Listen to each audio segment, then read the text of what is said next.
Alhamdulillah, wassalatu wassalamu ala rasulillah. Kita lanjutkan Al-Isbah, Al-Qaidatus Sadisah, kaidah yang ke-6, yaitu annahum yabda'una da'watahum bima bada Allah bihi wa rasuluhu. Mereka memulai dakwah mereka dengan yang dimulai oleh Allah dan Rasulnya. Wa yuqaddimuna ma qaddamahu Allah wa rasuluhu. Mereka mendahulukan apa yang didahulukan oleh Allah dan Rasulnya. Wa yuakhiruna ma akharallahu wa rasuluhu, dan mengakhirkan apa yang diakhirkan oleh Allah dan Rasulnya. Wa bihada yumkinu tahsilul masalih wa dar'ul mafasid. Maka dengan cara seperti inilah sangat memungkinkan untuk menghasilkan maslahat dan menjauhi mafsadah. Maksud beliau adalah dalam berdakwah kita hendaknya melihat mana yang lebih didahulukan, yaitu masalah tauhidullah jalla wa'ala. Ambil sebuah contoh, misalnya nasihat kepada Luqman kepada anaknya. Allah Ta'ala berfirman, wa idh qala Luqmanu li ibnihi wa huwa ya'idhuhu ya bunayya la tusyrik billah. Dan ingatlah ketika Luqman berkata kepada anaknya, di mana Luqman menasihatinya. Dia berkata, hai anakku, jangan kamu sekutukan Allah. Inna syirka la dzulmun azim. Sesungguhnya kesyirikan itu adalah kezaliman yang agung.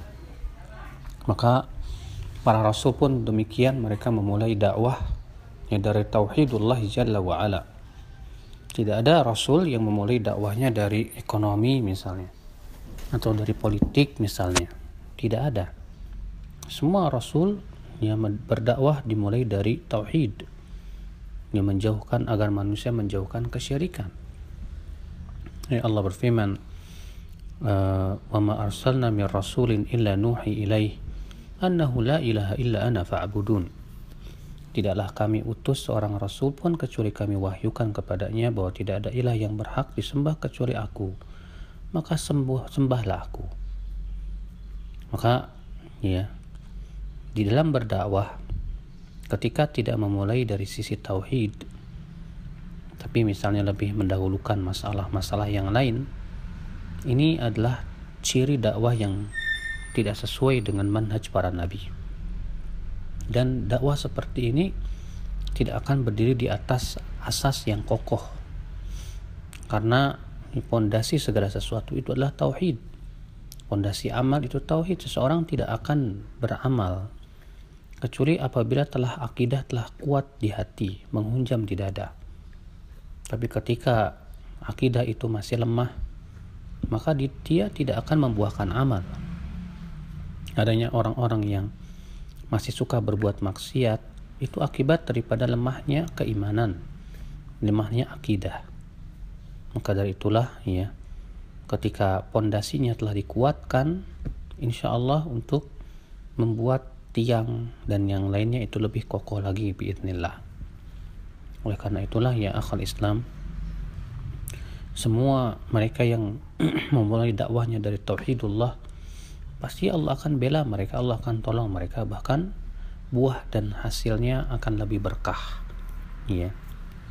Maka lihatlah bagaimana dakwahnya Syekhul Islam Taimiyah, dakwahnya Syekh Muhammad bin Abdul Wahab, dan juga para ulama-ulama yang mereka memulai dakwahnya dari tauhidullah jalla wa ala.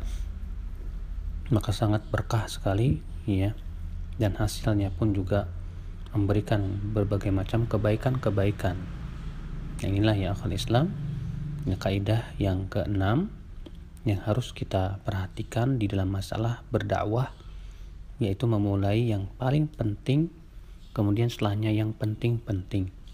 Jangan sampai kita memulai yang tidak terlalu penting, lalu kita tinggalkan yang lebih penting dari itu. Demikian pula kita dalam menuntut ilmu pun juga demikian.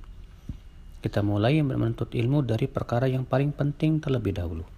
Itu masalah tauhid, masalah iman, ya, dan segala sesuatu yang menyempurnakan keimanan.